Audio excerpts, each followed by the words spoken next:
अस्सलाम वालेकुम नाज़रीन, आप देख रहे हैं हॉट न्यूज स्टूडियो और हॉट न्यूज स्टूडियो की जानिब से एक अहम खबर हम आप तक पहुंचा रहे हैं। जैसा कि आप जानते हैं कि अब पीएमसी ने रिजल्ट जारी कर दिए।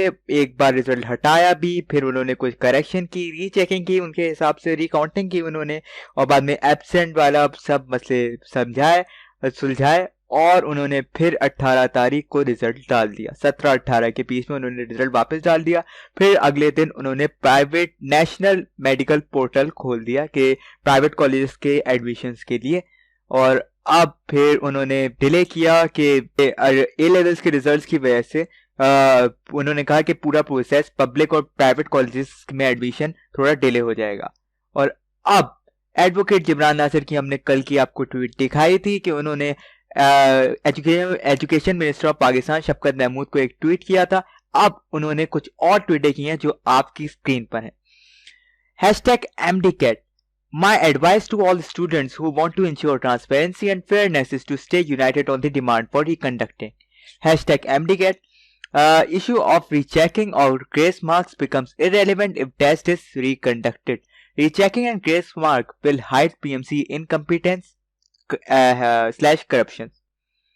इसका मतलब ये है कि वो स्टूडेंट्स को कह रहे हैं कि वो अगर चाहते हैं कि वो ट्रांसपेरेंसी और फेयरनेस हो एमडी कैट के अंदर, तो वो एमडी कैट इम्तिहान के अंदर, तो वो चाहते हैं कि तमाम स्टूडेंट एक बात पे यूनाइट हो जाएं कि उनकी डिमांड है रिकंडक्शन। क्योंकि अगर रिकंडक्शन हो जाती है तो रीचेकिंग और ग्रेस मार्क्स की बातें तो इररेलेवेंट हो जाती हैं, और रीचेकिंग और ग्रेस मार्क्स अगर मिलते हैं तो वो पीएमसी की इनकम्पिटेंस को छुपाएंगे, वो ये कहते हैं। के बाद उन्होंने एक और ट्वीट किया जो आपकी स्क्रीन पर है। #MDCAT PMC deleted 14 MCQs admitting they were ambiguous. This is 7% of the test. Then for Sindh, at least 18 questions were out of syllabus. That is another 9% of the test. This shows incompetence and shameful conduct of PMC's academic board of not applying their mind at all. वो इसका मतलब ये है कि उन्होंने कहा कि PMC ने 14 सवाल उन्होंने निकाले, तो 14 सवाल उसमें से 7% बन जाता है टेस्ट का। और फिर सिंध का तो कम से कम 18 क्वेश्चन आउट ऑफ सिलेबस थे, जो कि 9% बनता है टेस्ट का। यही पीएमसी के इनकम्पिटेंस को शो करती है।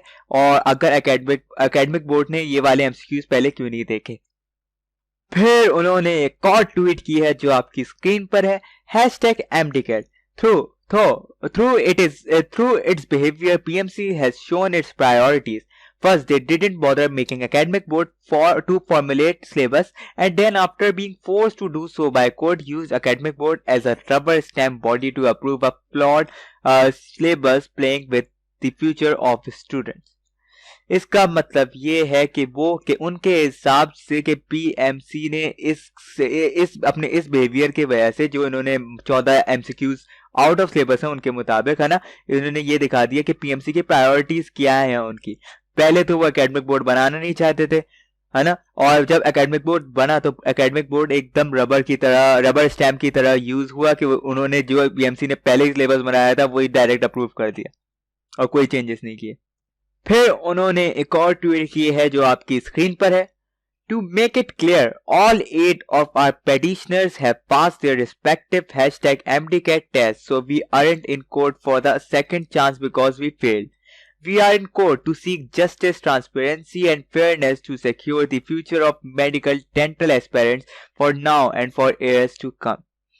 इसका मतलब ये है कि वो समझाना चाहते हैं कि वो रिकंडक्ट इसलिए रिमांड नहीं कर रहे क्योंकि उनके 8 के 8 पेडिशनर जो है वो क्योंकि वो बता रहे हैं कि उनमें का एक भी पेडिशनर जो है एमडीकेट में फेल नहीं हुआ, सब 8 के 8 पास कर चुके हैं, और वो इसलिए सेकंड चांस नहीं मांग रहे कोर्ट से कि इनकी वजह से वो रिकंडक्ट चाह रहे हैं। वो कोर्ट में इसलिए खड़े हैं ताकि जस्टिस, ट्रांसपेरेंसी और फेयरनेस के साथ वो स्टूडेंट के फ्यूचर को सिक्योर कर ले मेडिकल और डेंटल की फील्ड्स के अंदर, इस साल के लिए नहीं और आने वाले सालों के लिए भी स्टूडेंट्स के लिए। अब एडवोकेट जिब्रान नासिर की नेक्स्ट हियरिंग 4 जनवरी 2021 को है। अब उस कोर्ट केस में क्या होने वाला है? अब तो डायरेक्ट रिकंडक्शन की डिमांड जाएगी। अब क्या होगा उस दिन, सब क्या होने वाला है, सब जानने के लिए हर एमडीकैट की इस केस की मूवमेंट बाय मूवमेंट खबर जानने के लिए हमारे चैनल को सब्सक्राइब करें और इस वीडियो को ज़्यादा से ज़्यादा शेयर करें ताकि तमाम स्टूडेंट इस बात से आगाह हो जाएं कि अब उनके साथ क्या होने वाला है। शुक्रिया।